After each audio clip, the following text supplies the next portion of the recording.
Muy buenas noches, les habla Ginette Paola Perilla Piñeros de la Universidad Nacional Abierta de Estancia, UNAD, del curso Propiedades y Contaminación del Suelo. A continuación les describiré el evento de contaminación del suelo.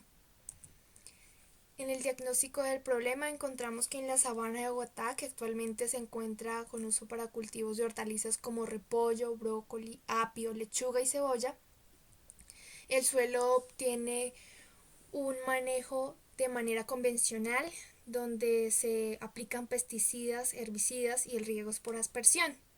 El riego de la zona proviene de una fuente hídrica superficial que aguas arriba tiene vertimientos industriales y que durante los últimos años la producción de los cultivos se ha visto reducida porque se han encontrado metales pesados en los tejidos vegetales que sobrepasan los límites máximos permisibles que establece el ICONTEC para estos alimentos.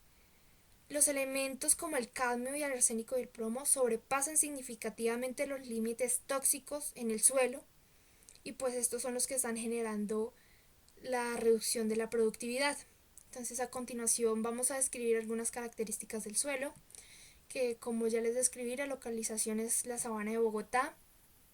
Encontramos la altitud, el promedio de temperatura en grados centígrados, la precipitación media anual, el nivel freático, el tipo de drenaje natural que es bien drenado y el material parental que se encuentra en este suelo, el uso actual que como les mencionaba es el cultivo de hortalizas y el pH. Aquí nos dirigimos a la diapositiva siguiente y nos encontramos con la escala de colores del valor del pH y nos dice que el suelo tiene un pH de 5.5 que es ligeramente ácido.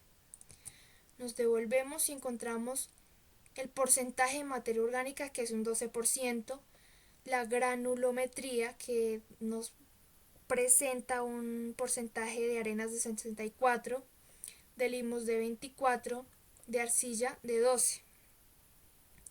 Nos dirigimos a la siguiente diapositiva y tras el análisis, el triángulo de texturas nos da a entender que es un suelo arcillo-arenoso. Después de analizar todas estas características, se deduce que el suelo es de tipo endisol, que tiene baja densidad, que acumula materia orgánica y que debido a esto es que la humedad en el suelo ayuda a que se mantengan más los minerales, que tiene una acidez moderada también. Y pues nos dirigimos a la siguiente diapositiva donde se formuló una hipótesis sobre la contaminación.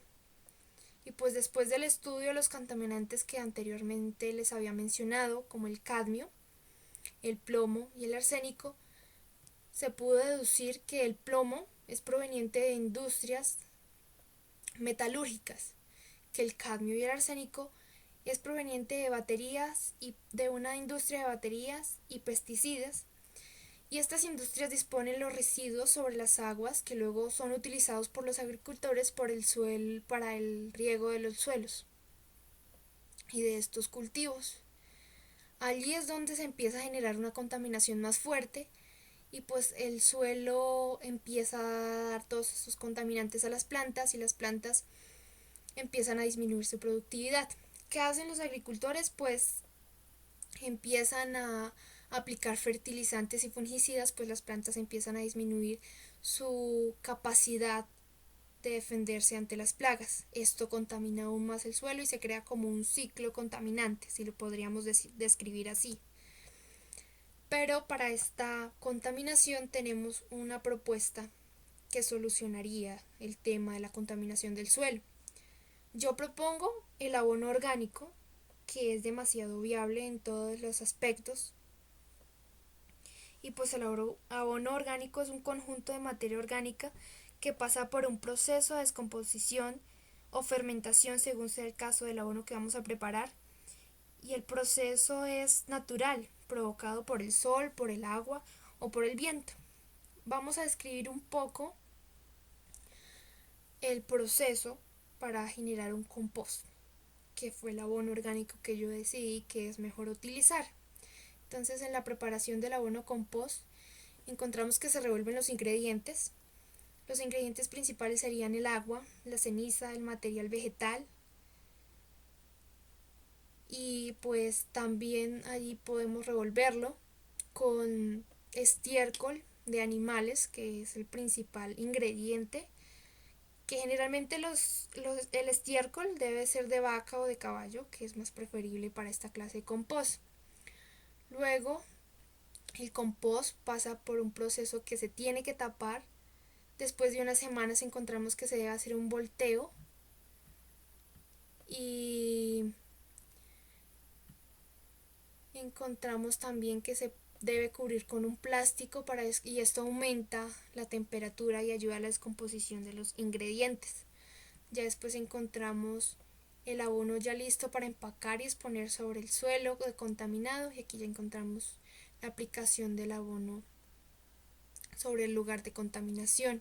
El abono orgánico lo que hace es que aumenta más minerales en el suelo y ayuda a la recuperación de este, aumenta materia orgánica y así crea más fuerza en el suelo. Llegamos a las conclusiones y recomendaciones.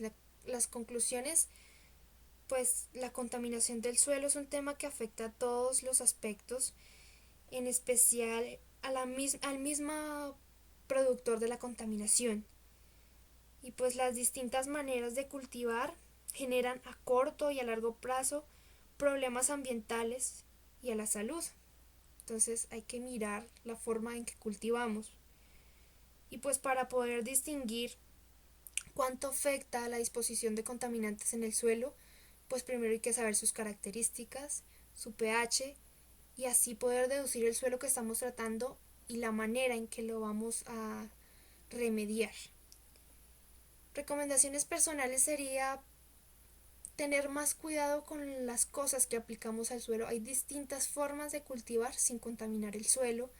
Hay distintas formas de disponer nuestros residuos sin contaminar el suelo. Ya hay diferentes formas de hacerlo, entonces creo que es hora de empezar a cuidar nuestro ambiente. Nos encontramos con la bibliografía que fue sacada de el curso de problemáticas y contaminantes del suelo. Y pues queda decirles muchísimas gracias por su atención.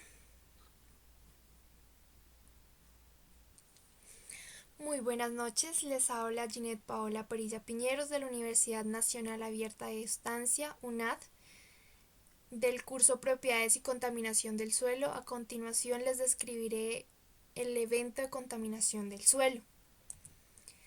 En el diagnóstico del problema encontramos que en la sabana de Bogotá, que actualmente se encuentra con uso para cultivos de hortalizas como repollo, brócoli, apio, lechuga y cebolla, el suelo tiene un manejo de manera convencional donde se aplican pesticidas, herbicidas y el riego es por aspersión. El riego de la zona proviene de una fuente hídrica superficial que aguas arriba tiene vertimientos industriales y que durante los últimos años la producción de los cultivos se ha visto reducida porque se han encontrado metales pesados en los tejidos vegetales que sobrepasan los límites máximos permisibles que establece el ICONTEC para estos alimentos. Los elementos como el cadmio y el arsénico y el plomo sobrepasan significativamente los límites tóxicos en el suelo y pues estos son los que están generando la reducción de la productividad. Entonces a continuación vamos a describir algunas características del suelo, que como ya les describí, la localización es la sabana de Bogotá. Encontramos la altitud, el promedio de temperatura en grados centígrados, la precipitación media anual, el nivel freático, el tipo de drenaje natural que es bien drenado y el material parental que se encuentra en este suelo. El uso actual, que como les mencionaba es el cultivo de hortalizas, y el pH. Aquí nos dirigimos a la diapositiva siguiente y nos encontramos con la escala de colores del valor del pH y nos dice que el suelo tiene un pH de 5.5 que es ligeramente ácido. Nos devolvemos y encontramos el porcentaje de materia orgánica que es un 12%, la granulometría que nos presenta un porcentaje de arenas de 64%, de limos de 24, de arcilla de 12. Nos dirigimos a la siguiente diapositiva y tras el análisis, el triángulo de texturas nos da a entender que es un suelo arcillo-arenoso. Después de analizar todas estas características, se deduce que el suelo es de tipo endisol, que tiene baja densidad, que acumula materia orgánica y que debido a esto es que la humedad en el suelo ayuda a que se mantengan más los minerales, que tiene una acidez moderada también. Y pues nos dirigimos a la siguiente diapositiva donde se formuló una hipótesis sobre la contaminación. Y pues después del estudio de los contaminantes que anteriormente les había mencionado, como el cadmio, el plomo y el arsénico, se pudo deducir que el plomo es proveniente de industrias metalúrgicas, que el cadmio y el arsénico es proveniente de baterías y de una industria de baterías y pesticidas, y estas industrias disponen los residuos sobre las aguas que luego son utilizados por los agricultores para el riego de los suelos y de estos cultivos. Allí es donde se empieza a generar una contaminación más fuerte y pues el suelo empieza a dar todos esos contaminantes a las plantas y las plantas empiezan a disminuir su productividad. ¿Qué hacen los agricultores? Pues empiezan a aplicar fertilizantes y fungicidas, pues las plantas empiezan a disminuir su capacidad de defenderse ante las plagas. Esto contamina aún más el suelo y se crea como un ciclo contaminante, si lo podríamos describir así. Pero para esta contaminación tenemos una propuesta que solucionaría el tema de la contaminación del suelo. Yo propongo el abono orgánico, que es demasiado viable en todos los aspectos. Y pues el abono orgánico es un conjunto de materia orgánica que pasa por un proceso de descomposición o fermentación según sea el caso del abono que vamos a preparar. Y el proceso es natural, provocado por el sol, por el agua o por el viento. Vamos a describir un poco el proceso para generar un compost, que fue el abono orgánico que yo decidí que es mejor utilizar. Entonces, en la preparación del abono compost encontramos que se revuelven los ingredientes. Los ingredientes principales serían el agua, la ceniza, el material vegetal, y pues también allí podemos revolverlo con estiércol de animales, que es el principal ingrediente, que generalmente el estiércol debe ser de vaca o de caballo, que es más preferible para esta clase de compost. Luego, el compost pasa por un proceso que se tiene que tapar. Después de unas semanas encontramos que se debe hacer un volteo y encontramos también que se debe cubrir con un plástico y esto aumenta la temperatura y ayuda a la descomposición de los ingredientes. Ya después encontramos el abono ya listo para empacar y exponer sobre el suelo contaminado, y aquí ya encontramos la aplicación del abono sobre el lugar de contaminación. El abono orgánico lo que hace es que aumenta más minerales en el suelo y ayuda a la recuperación de este, aumenta materia orgánica y así crea más fuerza en el suelo. Llegamos a las conclusiones y recomendaciones. Las conclusiones, pues la contaminación del suelo es un tema que afecta a todos los aspectos, en especial al mismo productor de la contaminación. Y pues las distintas maneras de cultivar generan a corto y a largo plazo problemas ambientales y a la salud. Entonces hay que mirar la forma en que cultivamos. Y pues para poder distinguir cuánto afecta la disposición de contaminantes en el suelo, pues primero hay que saber sus características, su pH, y así poder deducir el suelo que estamos tratando y la manera en que lo vamos a remediar. Recomendaciones personales sería tener más cuidado con las cosas que aplicamos al suelo. Hay distintas formas de cultivar sin contaminar el suelo. Hay distintas formas de disponer nuestros residuos sin contaminar el suelo. Ya hay diferentes formas de hacerlo, entonces creo que es hora de empezar a cuidar nuestro ambiente.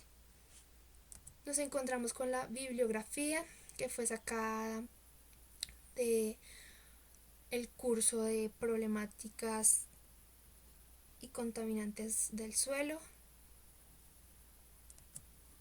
Y pues queda decirles muchísimas gracias por su atención.